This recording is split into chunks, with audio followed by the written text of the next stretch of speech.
আসসালামু আলাইকুম রহমতুল্লাহি আবরাকাত। আশা করি সবাই ভালো আছো, সুস্থ আছো।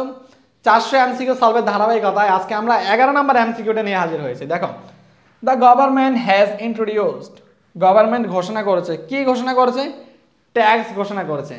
তাহলে ভাইয়া চিলড্রেন্স ক্লথ ট্যাক্স না, ট্যাক্স ঘোষণা করেছে। আগে একটাতে আসো, হ্যাঁ। তাহলে এ আর সি নাম্বারটা অটোমেটিক বাদ। কিসের উপরে ভাইয়া? On children clothes. Children cloth মানে হচ্ছে ভাইয়া শিশু কাপড়।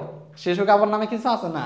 আর যদি তুমি এটা বলো অন চিলড্রেন্স ক্লোথস, শিশুদের কাপড়ের উপরে ট্যাক্স আরোপ করেছে। শিশুদের কাপড়, দেখো ভাইয়া এই অ্যাপোস্ট্রফি দ্বারা ভাইয়া অধিকার বোঝায় বা মালিকানা বোঝায়, ঠিক আছে। তাহলে সঠিক উত্তর হবে কোনটা? ডি নাম্বারটা।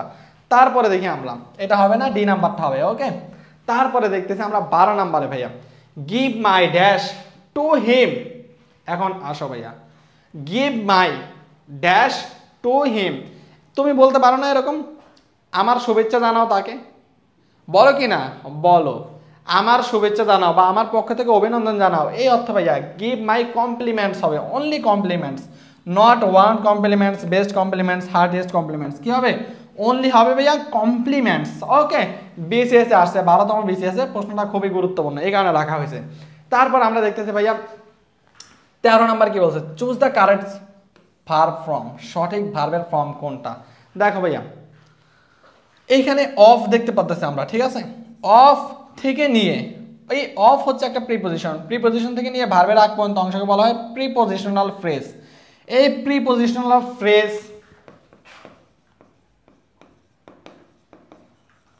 প্রিপোজিশনাল ফ্রেজ, তারপরে রিলেটিভ প্রোনাউন, রিলেটিভ প্রোনাউন, তারপরে অ্যাকম্পানিড বাই, অ্যাকম্পানিড বাই অথবা উইথ, তারপরে তোমার হতে পারে as well as, as well as, তারপর হতে পারে অ্যান্ড নট, তারপরে ইনক্লুডিং টু অথবা এক্সক্লুডিং।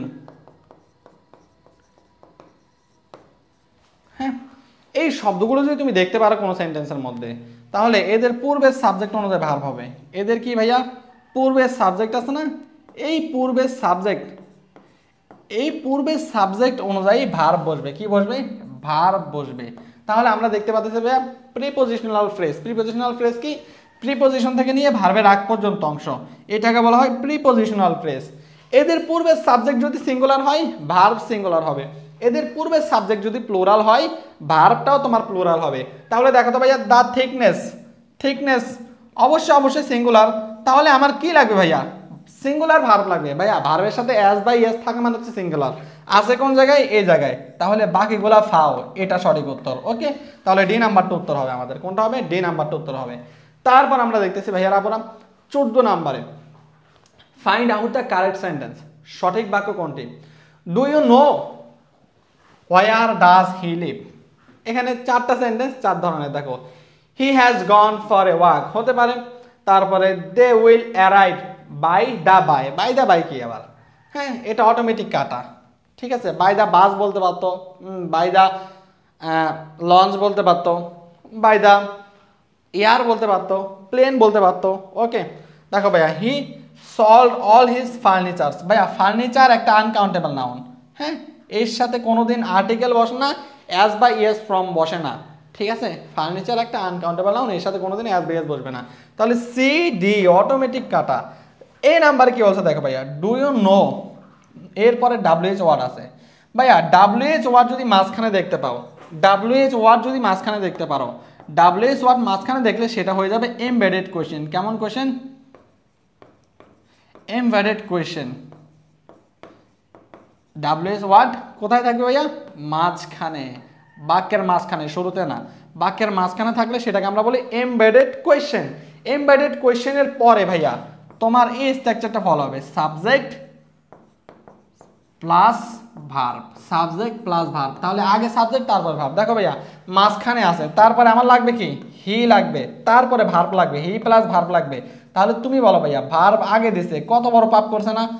খুব পাপ করে ফেলছে। তাহলে এটা আমার অটোমেটিক বাদ। উত্তর হবে কোনটা ভাইয়া? অবশ্যই অবশ্যই বি নাম্বারটা উত্তর হবে। তারপরে আসো 15 number, choose the correct sentence, সঠিক বাক্য কোনটি? ভাইয়া এখানে একটু ভালো মতো খেয়াল করো, ট্রাফিক আর ট্রাফিক জ্যাম এক জিনিস না, ঠিক আছে ভাইয়া? ট্রাফিক সিঙ্গুলার আনকাউন্টেবল নাউন, আর ট্রাফিক জ্যাম, ঠিক আছে ভাইয়া, এটা কি ভাইয়া? এটা কাউন্টেবল আনকাউন্টেবল উভয় হতে পারে। এখন তুমি আমাকে বলো ভাইয়া, ট্রাফিক্স এর সাথে কি এসবিএস হবে? কোনোদিনও হবে? হবে না। এসবিএস হবে? কোনোদিনও হবে না, ঠিক আছে ভাইয়া? এটা আনকাউন্টেবল নাউন, এটার সাথে এসবিএস হয় না। হ্যাঁ, নির্দিষ্ট বোঝাতে দা বসতে পারে, ঠিক আছে ভাইয়া? তাহলে ট্রাফিক ট্রাফিক। এখন তুমি বলো ভাইয়া, ট্রাফিক যদি আনকাউন্টেবল নাম্বার হয় তাহলে এর সাথে কখনো অ্যাজ বসবে? বসবে না। ভার কি সিঙ্গুলার হবে না প্লুরাল হবে? ভাইয়া আনকাউন্টেবল নাউনের ক্ষেত্রে ভার্ব অলওয়েজ কি হয়? সিঙ্গুলার হয়। ভার্ব কি হয়? সিঙ্গুলার। তাহলে কি আর হবে? আর হবে না, হবে কি ভাইয়া? ইজ। তাহলে এটা উত্তর, বি নাম্বারটা উত্তর। তাহলে 15 নাম্বার গেল, 16 নাম্বারটা আমরা একটু দেখার ট্রাই করি। Which of the following sentence is correct? সঠিক বাক্য কোনটি? মাই প্রিন্সিপাল অবজেকশন, মাই প্রিন্সিপাল অবজেকশন। ভাইয়া এইখানে বি নাম্বারটা প্রথমে কাটবো আমরা। কেন? প্রিন্সিপাল এটা হচ্ছে নীতি, এটা নাউন। নীতি, প্রিন্সিপাল অবজেকশন, নীতি অভিযোগ। নীতি অভিযোগ কি? আমার মুখ্য অভিযোগ বা আমার প্রধান অভিযোগ, ঠিক আছে ভাইয়া? এই অর্থে প্রিন্সিপাল ব্যবহার হয়। প্রিন্সিপাল মানে হচ্ছে মুখ্য বা প্রধান। কি ভাইয়া? মুখ্য বা প্রধান। তাহলে আমার প্রধান অভিযোগ বা আমার মুখ্য অভিযোগ, ঠিক আছে ভাইয়া? এইটা এইটা এইটা এইটুকু ঠিক আছে, ঠিক আছে? তারপরে দেখো ভাইয়া এখানে দ্যাট আছে। কি আছে? দ্যাট ক্লজ আছে, দ্যাট ক্লজ আছে। এখন দ্যাট ক্লজ থাকলে কি করতে হবে সেটা আমরা একটু বোঝার ট্রাই করবো। দেখো ভাইয়া, ক্লজ মানে কি? Subject plus finite verb, finite verb, subject plus finite verb, এটা সমান সমান ক্লজ। ফাইনাইট ভার্ব মানে কি? ফাইনাইট ভার্ব মানে হচ্ছে বি1 আর বি2। জাস্ট এইটুকু মনে রাখো, ডিটেলসে পরে কোনোদিন কথা বলবো। ভাইয়া ফাইনাইট ভার্ব মানে হচ্ছে বি1 আর বি2। এখন তুমি বলো সাবজেক্ট আর ফাইনাইট ভার্ব মানে কি ভাইয়া? সাবজেক্ট আর ফাইনাইট ভার্ব সমান সমান হচ্ছে ক্লজ, CLAUSE, ক্লজ। ভাইয়া একটা সেন্টেন্সে নরমালি একটা ক্লজ থাকে। কি থাকে? একটা সেন্টেন্সে নরমালি একটা ক্লজ থাকে। ক্লজ মানে কি? Subject plus finite verb. একটা সেন্টেন্সে নরমালি একটা সাবজেক্ট আর একটা ফাইনাইট ভার্ব থাকতে হবে, না হলে সেন্টেন্সটি ভুল। যদি ভাইয়া ক্লজ মার্কার আসে, যেমন দ্যাট, তারপরে দেন, অ্যাজ, অ্যান্ড, দো, অলদো, ঠিক আছে ভাই? এগুলো হচ্ছে ক্লজ মার্কার। এগুলো যদি সেন্টেন্সের মধ্যে একটা থাকে তাহলে দুইটা ক্লজ লাগবে, মানে দুইটা সাবজেক্ট দুইটা ফাইনাইট ভার্ব লাগবে। এই ক্লজ মার্কার যদি দুইটা থাকে সেন্টেন্সের মধ্যে তাহলে তোমার তিনটা ক্লজ, তিনটা ক্লজ মানে তিনটা সাবজেক্ট তিনটা ফাইনাইট ভার্ব লাগবে। আশা করি বুঝতে পারছো। তাহলে এখানে দ্যাট আছে, দ্যাট আছে, দ্যাট আছে। ওকে, এই দ্যাট নিয়ে কারো কোনো কনফিউশন নাই। বাট দ্যাটের আগে দেখো ভাইয়া সাবজেক্ট আছে বাট ফাইনাইট ভার্ব নাই। ফাইনাইট ভার্ব নাই মানে ভাইয়া বি1 বা বি2 এর মধ্যে কোনো ভার্ব নাই, তাহলে এটা অটোমেটিক কাটা। দেখো এটার মধ্যে ইজ ভার্ব আছে, ইজ ভার্ব আছে। ওকে ওকে, তাহলে তোমার উত্তরে হতে পারে এ নাম্বার, সি নাম্বার। এটা তো আগেই কাটা গেছে প্রিন্সিপাল দেওয়ার কারণে।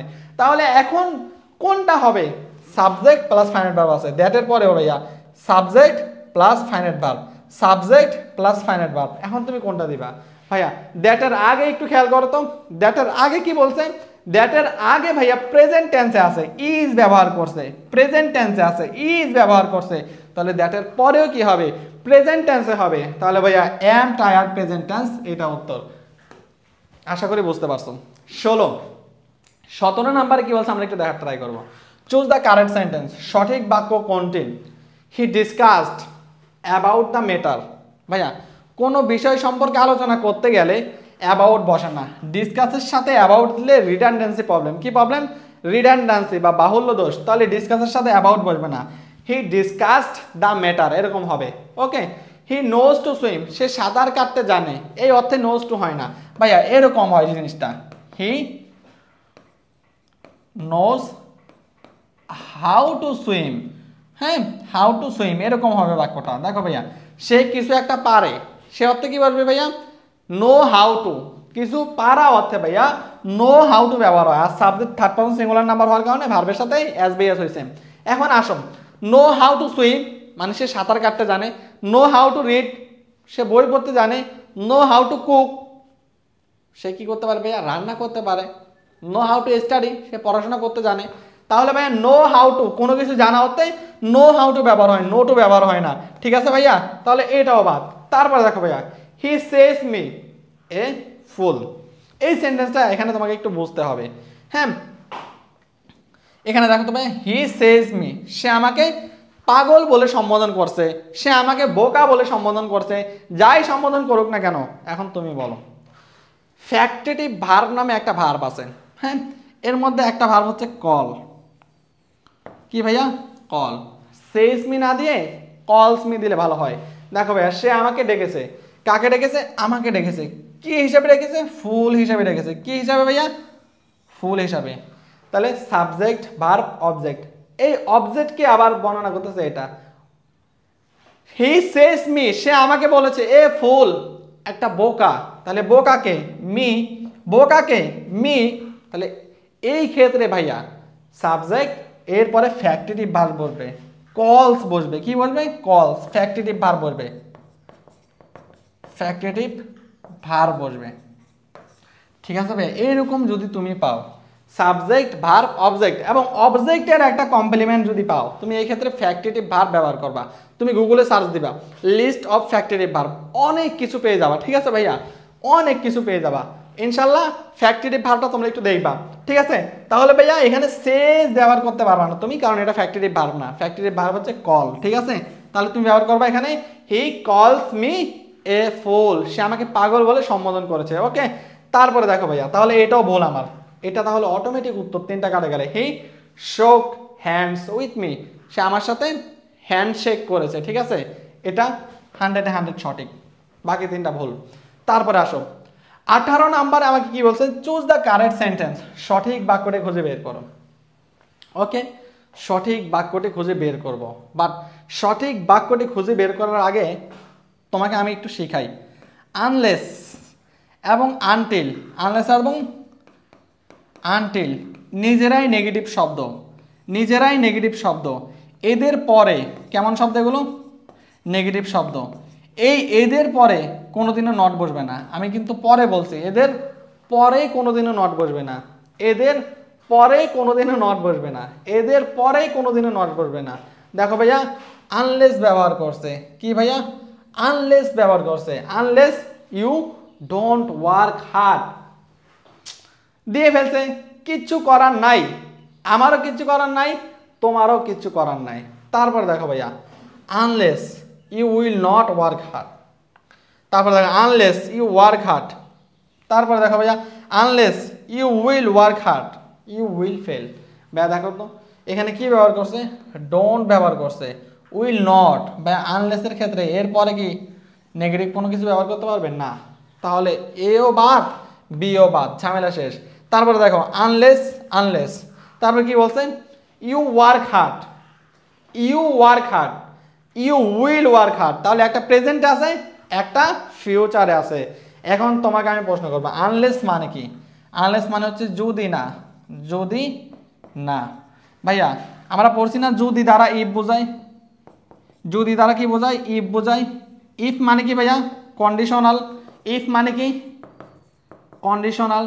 ইফ দ্বারা যদি কন্ডিশনাল বোঝায়, তাহলে আনলেস দ্বারাও কন্ডিশনাল বুঝবে। কারণ কি? ইফ এর নেগেটিভ হচ্ছে আনলেস, ইফ এর নেগেটিভ কি? আনলেস। এখন তোমাকে জানতে হবে ভাইয়া কোন বাক্যটা সঠিক, সি নাম্বার নাকি ডি নাম্বার? দেখো ভাইয়া কন্ডিশনাল ক্ষেত্রে এক সাইডে প্রেজেন্ট টেন্স হইলে, এক সাইডে কি হইলে? প্রেজেন্ট টেন্স হইলে, অন্য সাইডে আমার হবে ভাইয়া future tense, future indefinite tense. Will, will দিয়ে থাকতে পারে, মে দিয়ে থাকতে পারে, থাকতে পারে ক্যান দিয়ে, তারপরে ভার্বের কোন ফর্ম? Base form. আমরা পড়ছি না? অবশ্যই অবশ্যই পড়ছি। তাহলে আনলেসের পরে কি ভাইয়া? শর্তমূলক সেন্টেন্সের পরে কি ভাইয়া? কোনো প্রকার কোনো ফিউচার সেন্টেন্স বলবে না, প্রেজেন্ট টেন্স বলবে। তাহলে ভাইয়া উইল বসবে না, উইল বসবে ভাইয়া কমার অপোজিট সাইডে। তাহলে ইউ উইল ফেল, এইটুকু ঠিক আছে, এইটুকু ঠিক আছে, জাস্ট এই অংশটা ঠিক নাই, এখানে প্রেজেন্ট টেন্সই হবে। তাহলে কোনটা হবে ভাইয়া? সি নাম্বারটা হবে। আশা করি বুঝতে পারছো। 19 নাম্বারে আমরা একটু দেখার ট্রাই করি, চুজ দ্য কারেক্ট সেন্টেন্স, সঠিক বাক্য কোনটি? আচ্ছা, এই জায়গায় আমরা আনলেসের ব্যবহার দেখতে পাচ্ছি, আনটিলের ব্যবহার দেখতে পাচ্ছি ভাইয়া। আনলেস আনটিল, এর পরে ভাইয়া নেগেটিভ ব্যবহার করতে পারবো না, ব্যবহার করছে মানে বাদ, ব্যবহার করছে মানে বাদ। ওকে, তারপর আমরা দেখি ভাইয়া you don't need to come unless you want. এখানে আনলেস দেখছো, শুরুতে দেখছো, তুমি শুরুতে দেখছো, আমি বলছি কি আনলেস অথবা আনটিলের পরে নেগেটিভ শব্দ থাকতে পারবো না, এটা আগে আছে, তার মানে সমস্যা নাই, তার মানে সমস্যা নাই। অনেকে চোখ বন্ধ করে এটা দিবা, এটাও সঠিক বাক্য। ইউ কাম অনলি হোয়েন, তুমি তখনই আসবে, ইউ ওয়ান্ট টু, যখন তুমি চাইবে, এটাও সঠিক, ঠিক আছে। But you don't need to come, তোমার আসার প্রয়োজন নাই, যদি না ইউ ওয়ান্ট, তুমি চাও, তুমি যদি না চাও, তাহলে অর্থের দিক থেকে মোর অ্যাপ্রোপ্রিয়েট হচ্ছে এটা। অনেকে না বুঝে বি নাম্বারটা দিয়ে দিবা, বাট অর্থের দিক থেকে মোর অ্যাপ্রোপ্রিয়েট হচ্ছে তোমার এ নাম্বারটা, তাহলে এ নাম্বারটা আমরা দিব, ঠিক আছে ভাইয়ারা আপুরা, ঠিক আছে ভাইয়ারা আপুরা। আনলেস দেখলে লাভ দিবা না, আমি বলছি কি ভাইয়া আনলেসের পরে নেগেটিভ গ্রহণযোগ্য না, আনলেসের আগে গ্রহণযোগ্য না, এই কথা আমি বলি নাই, আনলেসের পরে গ্রহণযোগ্য না, তাহলে কি হবে ভাইয়া এ নাম্বারটা হবে। তারপরে আসো আইডেন্টিফাই দ্য কারেক্ট সেন্টেন্স, সঠিক বাক্য কোনটা, দেখো কত জায়গায় আসছে সেন্টেন্সটা। She and her sister fight everyday, হতে পারে ফাইটের সাথে আমরা জানি অ্যাগেনস্ট বসে, কারো বিরুদ্ধে যুদ্ধ করাতে ফাইট অ্যাগেনস্ট বসে আমরা জানি, হ্যাঁ। আবার ফাইটের সাথে উই তো বসতে পারে মারামারি অর্থে, মারামারি, এটা কেমন মারামারি, এই মারামারির মধ্যে আদর আছে, যত্ন আছে, ভালোবাসা আছে, স্নেহ আছে, ঠিক আছে। যেমন তুমি তোমার ছোট ভাইয়ের সাথে মারামারি করো না, চুলাচুলি করো না, করো, এগুলা ভালোবাসা থেকে মারামারি করি, আবার মিলে যাই। বাট কারো বিরুদ্ধে যে শত্রু, তার বিরুদ্ধে যুদ্ধ করা এবং ক্রোধ নিয়ে যুদ্ধ করা, দিন শেষে মিলতে পারবো না, ক্রোধ থেকে গেল, ওই ক্ষেত্রে ভাইয়া ফাইট হবে, ফাইটের পরে অ্যাগেনস্ট হবে, ওকে। আর যেটার মধ্যে মারামারির মধ্যে মায়া আছে, সিনেমা আছে, ভালোবাসা আছে, এই ক্ষেত্রে ভাইয়া ফাইট উইথ হয়। তখন দেখো ভাইয়া হার সিস্টার ফাইটস, এখানে সাবজেক্ট ভার্ব এগ্রিমেন্ট জনিত ভুল আছে, দেখো ভাইয়া শি অ্যান্ড হার সিস্টার কয়জন, দুইজন, তাহলে ভার্ব প্লুরাল হবে, ভার্ব সিঙ্গুলার দিয়েছে কেন, বাদ, ঝামেলা শেষ। তারপরে দেখো ভাইয়া বোথ সিস্টার্স, ভাইয়া দুইজনকেই বোঝাইছে, তাহলে ভার্ব প্লুরাল ঠিক আছে, বাট কি নাই ভাইয়া, নাই ভাইয়া অ্যাপ্রোপ্রিয়েট প্রিপোজিশন উইথ নাই, ঠিক আছে ভাইয়া, তাহলে উইথ না থাকার কারণে বাদ। She fights, she third person singular number, এরপরে ভার্বের অ্যাজ বেস ফর্ম, ঠিক আছে, এরপরে উইথ বসছে, উইথ বসছে হার সিস্টার। ভাইয়া তুমি তোমার বোনের সাথে মারামারি করবা, এটা কি একদম সিরিয়াস না ভাইয়া, একদম যুদ্ধক্ষেত্র না এটা, ঠিক আছে, এভরিডে, এটা ঠিক আছে তাহলে। তারপরে দেখো ভাইয়া everyday she and her sister fights, ভাইয়া দেখো তো শি অ্যান্ড হার সিস্টার দুইজন, বাট ভার্ব সিঙ্গুলার দিছে, তাহলে এটাও কাটা, অটোমেটিক সি নাম্বারটা উত্তর হচ্ছে। তাহলে 20টা শেষ হয়েছে। এখন আমি তোমাদেরকে বলি, যারা ঢাকা ইউনিভার্সিটিতে অ্যাডমিশন দিবা এবং ঢাকা ইউনিভার্সিটির পরেও ভাইয়ের কাছে পড়তে চাও, ইংলিশের জন্য পর্যাপ্ত পরিমাণ পূর্ণ একটা সাপোর্ট পেতে চাও, তোমরা ভর্তি হতে পারো ভাইয়ার ইংলিশ বাস অ্যাডমিশন ইন্টেন্সিভ ব্যাচে। এই ব্যাচে ভর্তি হতে পারবা মাত্র 599 টাকা। বাট এটা একটু স্ক্রিনশট নাও, এগুলো পড়াবো আমি, হ্যাঁ। বাট আজকের এই ভিডিও দেখে যারা ভর্তি হবা তারা মাত্র 499 টাকা ভর্তি হতে পারবা। তোমাদের গ্রামার হইতে, ভোকাবুলারি হইতে, রিটেন হইতে, টেক্সট বুক, লিটারেচার হইতে সব কিছু কভার করে দেওয়া হবে ইনশাল্লাহ। ক্লিপস্টপের বলো, মাস্টার বলো, অমুক তমুক হাবি যাবি যত এমসিকিউ আছে সব সলভ করা হবে। এবং সবচাইতে গুরুত্বপূর্ণ বিষয় হচ্ছে ভাইয়া প্রত্যেকটা ইউনিভার্সিটিকে টার্গেট করে ইউনিভার্সিটি বেস্ট প্রিপারেশন হবে ইনশাল্লাহ। সবাই ভালো থাকো, সুস্থ থাকো, ভাইয়ের জন্য দোয়া করো যেন 400টা এমসিকিউ মিশন ভালোভাবে সলভ করতে পারি। আল্লাহ হাফেজ, আসসালামু আলাইকুম ওয়া রাহমাতুল্লাহি ওয়া বারাকাতুহু।